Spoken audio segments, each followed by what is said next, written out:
friends, welcome back to my channel. How are you doing all? I hope you are doing well, staying healthy, enjoying life, and must be planning to improve your life. Here we are to do so. Here daily we read a chapter of a novel to develop our reading habit to improve our English, including reading, writing, speaking, vocabulary at the same time, enhancing our knowledge. As we know, reading is the big practice to develop all these things, which help us in many ways. Reading could be one of the good hobby to make a change in ourselves, as we have heard from many prominent personalities that books change their life, add values, widen their knowledge. We can live other life by reading a book and get all those experience and learn from their mistake. So why to commit same mistake if we can learn from them and improve our life? So join me in this journey to become best version of ourselves. Before starting, I would love to hear your thought in comment section. Remember to like, share with your loved one to change their life as well. And don't forget to subscribe my channel. Press the bell icon for daily updates. Today we are going to read chapter named The Annual Day. It is a part of novel Like It Happened Yesterday, which is written by Ravinder Singh. So today we are going to read this chapter and see what is there and what we can learn from this chapter. If we don't learn anything, at least we can read a chapter to form our habit. So let's start. 15. The annual day. It didn't take too long for my dream to come true. It happened moments before the zero period, when the peon brought a circular to our class. The teacher read it out. There were names in it of the students who were going to participate in the annual day. I was one among them. For the next 2 weeks, the most awaited period of the day was the zero period. There were just the three of us for comparing, Nikita from class 8 for the English speech, I for the Hindi one, and my beloved teacher. We would meet every day. We would prepare our speeches, and then make adjustments. We would take the updated ones and see how to make the transition from the Hindi speech to English, and back to Hindi. The entire event list had to be divided between Nikita and me, so that we could focus on it better. We both were very competitive and constantly bickered if the other got the chance to take up a particular event, so we would toss a coin. Ma'am would simply laugh at our childishness, but her smile and her shining teeth were killer. To get a better grip on the flow of comparing, all three of us would rehearse together. At times, by mistake, we would end up saying something funny or making a mistake that would make us all laugh. We felt like a family. With every passing day, I was getting addicted to English ma'am's company. My whole purpose of going to school was reduced to interacting with her in the zero period. Everything she said was like God's words for me. Everything she asked me to do was a mission, and had to be AC. Accomplished in the best way possible. My mornings, too, had turned beautiful. While I got ready for school, I took great pains to make sure I was neat and presentable, so that she would notice me and give me yet another beautiful smile. I would make sure that my pants were properly creased, and would get very irritated if they weren't. On reaching school, I would take a round of the primary school's prayer wing just to be able to see her and make a note of what she was wearing that day. It felt nice to catch a glimpse of her in the morning. It almost became my ritual to do so. I believed her face made my morning turn auspicious. On the days I didn't see her, I felt like something in my day was left incomplete. One day, when I found her missing in the zero period, I ran to the class teacher's room looking for her. I was told that she was absent that day. I was sorely disappointed. After the whole day of waiting to see her, the news of her absence had left me in agony.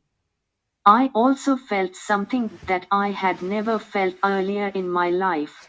I missed her terribly. In her absence, there seemed to be a vacuum, as if everything had lost color and life. The computer lab appeared like a dead room without her. The whole idea of annual day appeared meaningless without her. My presence in that school without her appeared so unreasonable. In just 6 days of interaction, she had become a habit for me. I missed her smile, her talking, her face, and the beautiful clothes she used to wear. When Saturday came, I could not believe that the next time I would see her would only be on Monday. I had an awful weekend. Time, which had been running so fast for the past entire week, was now, all of a sudden, crawling. Every minute of that Sunday passed like an hour. Everything around me appeared boring, even my own parents. I didn't feel like eating, and sleep, too, was miles away from my eyes. Tinku called me to watch TV with him when he found me sitting alone in our open courtyard. I said no. He asked me the reason why I was so lost. I told him he wouldn't understand. That lifeless weekend confirmed one thing to me. I was in love. The better sounding words to describe that feeling would have been infatuation or crush, but they had not made it to my dictionary by then. I felt like I was a different person altogether. While other boys from my class were interested in the short skirts of girls of their age in the convent school, I was dreaming of romancing my teacher. How on earth had I become that crazy? Guess it takes all sorts to make this world. That Sunday night I kept tossing and turning in my bed. I was waiting for the sun to rise. I rushed through the morning routine to reach school. I was way too early and had to sit outside the entrance gate. I kept waiting for the arrival of the school bus at the main gate. The moment that happened, I stood up. My eyes were right on the front gate of the bus. One by one, everyone got down, first the students and then the teachers. Yes, there she was. And, suddenly, I felt a huge wave of relief wash over me. It was as if the blood choked in my veins had begun to circulate again through my body. Her presence had fueled life back into me. Monday finally filled in the void that Sunday had created. The rest of the week was also full of fun. Finally, it was the day we had been practicing for all this while. It was the annual day. I had borrowed a black suit and a red tie from Sushil for this day. English ma'am had told me to go for that color, while Nikita was supposed to wear a red sari. I guess she was wearing her mother's. She had told me that she was getting a new blouse, but the sari was old. I reached the school by 4 p.m. The event was scheduled for 6. The whole school was buzzing with activity. On one hand, the stage was getting the final touches, on the other hand, there was chaos in the green room behind it. My life was much easier than many of the other participants, since I didn't need a fake beard or a bald head or any other prop. I just had to be myself. And I was all set to impress everyone in my borrowed suit and tie. At 5:30 p.m. English ma'am arrived, looking for both of us. I saw her from far away and ran towards the stage to impress her. She saw me running towards her. She waved at me and asked me to slow down. But how could I have slowed down? In that black suit, I felt as if I was going to take her to my prom night. You look dashing, Ravinder, she said, and put her hand on my shoulder. I looked at her hand on my body, and then at her face, and then took in the whole of her. She looked stunning in that golden black sari. She had left her hair open. Her lips had a wet gloss and her perfume was magical. She looked taller in her heels. Her small blouse offered a nice view of her slender waist. She was like, okay, I wanted to marry her. Thank you, ma'am, I said, quite blankly, as I didn't know how to react. What happened? She narrowed her eyes and asked me with a naughty smile. You look so beautiful, ma'am. I gushed. Oh, ho ho. She laughed, gracefully holding her hand over her mouth. As she spoke, her head swung from side to side, and then right back towards me. Her hair followed her head like waves in the ocean. I swear that moment was worth capturing on camera. Thank you, Ravinder. She bent forward and adjusted the knot of my tie. I felt very important. She asked me to follow her to the teacher's room. I asked her why. She didn't say anything, but took my hand in hers and started walking. I was about to faint. My hand was in her hand. Was this really happening? Oh boy. It really was. Beyond an iota of doubt, I can say that that moment had the potential to drive me mad or even strike me dead with an overdose of unexpected joy. I had wanted this to happen, for her to hold my hand, but the timing of it was all wrong. In the next half hour, I was supposed to be on stage, in front of everyone, the school, the teachers, and the chief guest. And her sudden touch had made me forget my lines. I lived through this adrenaline rush till we entered the teacher's room. There was no one inside. The lights were off, but the leftover evening sunlight was good enough to be able to see. Ma'am let go of my hand and went to get something from her cupboard. I quickly brought my hand to my face, and, smelling it, gave it a kiss. She turned back with something in her hands, which she didn't show me immediately. She took a chair and asked me to come up to her. This is for you, she said, revealing a red silk pocket handkerchief. I was beyond happy to see it. She had actually thought to get me something. She looked into my eyes. I felt shy and blushed. She smiled and tucked the handkerchief in the pocket of my coat. Underneath that pocket, my heart was beating fast enough either to register itself in the Guinness Book or to get admitted to the local hospital. As she was so close to me, I breathed deeply in the scent of her body. I wanted to tell her what I felt for her. But then, I hadn't prepared myself for that revelation. And, even without it, that evening was magical. I felt as if I was on top of the world. My luck was rolling and God was generous enough to make my wishes come true.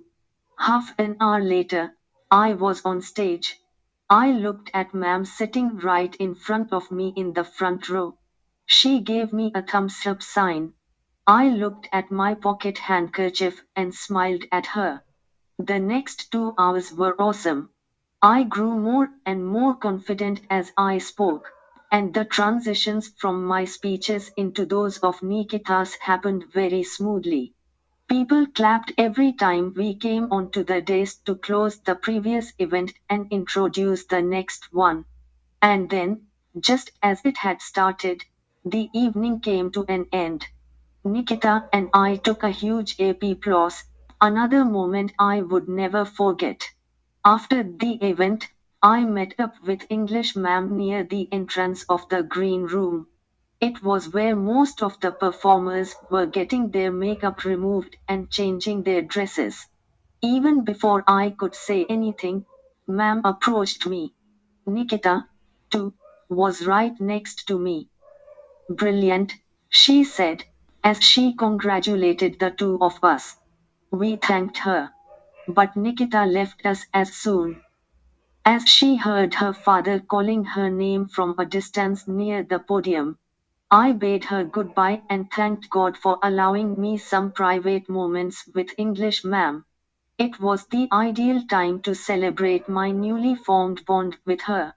I didn't want the evening to end. I wanted to hold her hand. I wanted to feel her. I wanted to smell her. I thought the best way to prolong that moment was to return the pocket handkerchief she would got for me. Here, I said, giving that red silky square back to her. She made a face and asked, "Didn't you like it?" "No, no. This is just beautiful." "Then keep it. I got it for you." I felt bubbles of love coming up inside me. "Really?" I asked. I wanted to make sure that that handkerchief was for me, and that she had thought about me and bought it especially for me. She gave a huge smile and nodded. Then it was time to go. It was the last day of school for that year. Ahead of us was the winter vacation. For the very first time in my life, I didn't want to take a vacation. The realization that I would now see her only the next year was making me emotional. I wondered if she too was going to miss me. It was close to 9 p.m. when she bade me goodbye at the main gate of the school. She waved. I wished her a Merry Christmas and a Happy New Year in advance, and waved too. But she looked at my hand, and then brought down her waving hand to shake my hand. She left the place, and I left only when she was out of sight. I had discovered my first love at the age of 15. That night I couldn't sleep. I began making a New Year's greetings card for her. It is the second day of January, a brand new year.